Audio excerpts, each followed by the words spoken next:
కొత్త సంవత్సరాలు కాలాన్ని ముందుకు నడిపిస్తే కొన్ని జ్ఞాపకాలు మనసుని పాత రోజుల్లోకి లాక్కెళ్తాయి.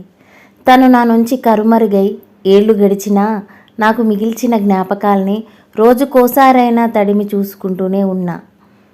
ఏళ్ల కిందట ఓ పూట సెలవు పెట్టి మా బంధువుల ఇంట్లో శుభకార్యానికి వెళ్ళా. అది మిట్ట మధ్యాహ్నం. భోజనం చేసే చోట విపరీతమైన జనం, నిలబడటానికి చోటు లేదు. ఇంతలో నా ఫోన్ మోగింది. ఒక చేత్తో విస్తారి పట్టుకొని మరో చేత్తో మొబైల్ తీసి హలో అన్నా. అవతలి వైపు సౌండ్ లేదు. కాల్ కట్ చేసి ముద్ద నోట్లో పెట్టుకుంటుంటే మళ్ళీ మోగింది. హలో, ఎవరు అన్నా. ఈసారి కాస్త చిరాగ్గా, నేను సార్, నన్ను గుర్తుపట్టలేదా అందో ఆడస్వరం. గొంతు కోయిలలా ఉన్నా ఎంజాయ్ చేసే పరిస్థితుల్లో లేను. చేతిలో ప్లేటు, ఓవైపు ఎండవేడి, చెమట కక్కుతూ చికాకుగా ఉంది. తనేమో నేనెవరో కనుక్కోండి అన్నట్టుగా పజిల్ పెట్టింది. నేనెంత విసుక్కున్నా తను మరో 2 సార్లు ఫోన్ చేసింది. కార్యక్రమ వివరాలు, నా యోగక్షేమాలు అడిగింది. ఆ అమ్మాయి నా కొలీగ్ అని తర్వాత అర్థమైంది. చేరి కొద్ది రోజులే అయ్యింది. ఆకట్టుకునే ముఖం, అరవిరిసిన నవ్వు. ఆమెతో మాట్లాడే సందర్భం ఎప్పుడూ రాలేదు.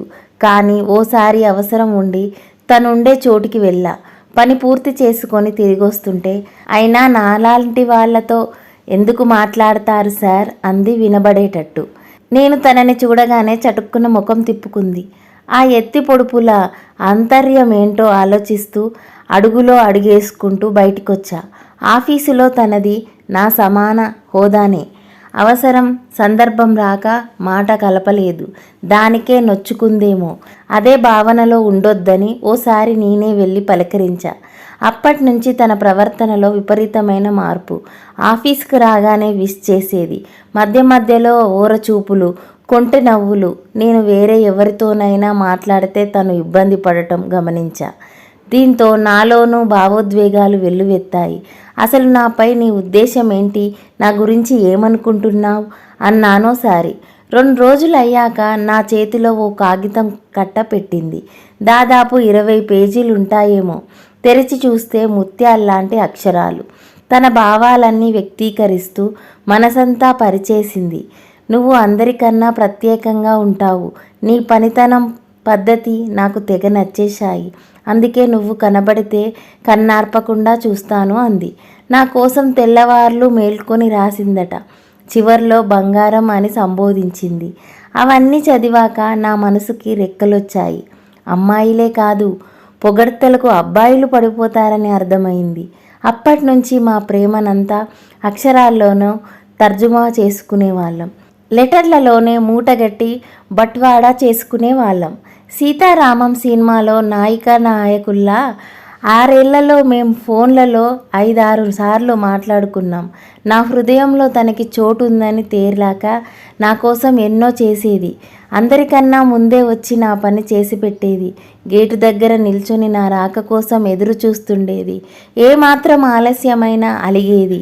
నా కోసం ఎందుకు ఇలా శ్రమిస్తున్నావంటే, నువ్వు చూపే ప్రేమ ముందు నేను చేసే పని ఆవగింజంతా అనేది. నేనేదైనా కొత్త పని తలపెట్టినా, పై స్థాయి ఉద్యోగ పరీక్షలు రాసినా మంచి జరగాలని కోటి దేవుళ్లకు మొక్కుకునేది.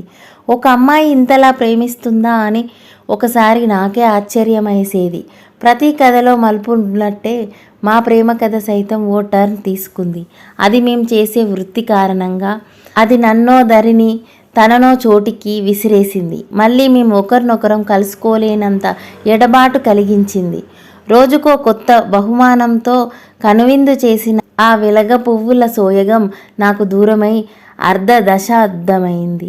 అయినా తను మిగిల్చిన జ్ఞాపకాల నిధి నన్ను నిత్యం తనని స్మరించుకునేలా చేస్తూనే ఉంది.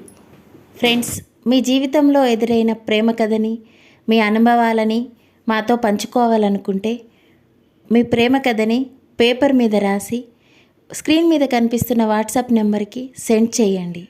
మీ అనుభవాలను, ప్రేమ కథలను మేము వినిపిస్తాము. Thank you for watching. ఇలాంటి మరిన్ని రియల్ స్టోరీస్ వినాలనుకుంటే నా ఛానల్ని సబ్స్క్రైబ్ చేయండి, షేర్ చేయండి, లైక్ చేయండి. Thank you for watching.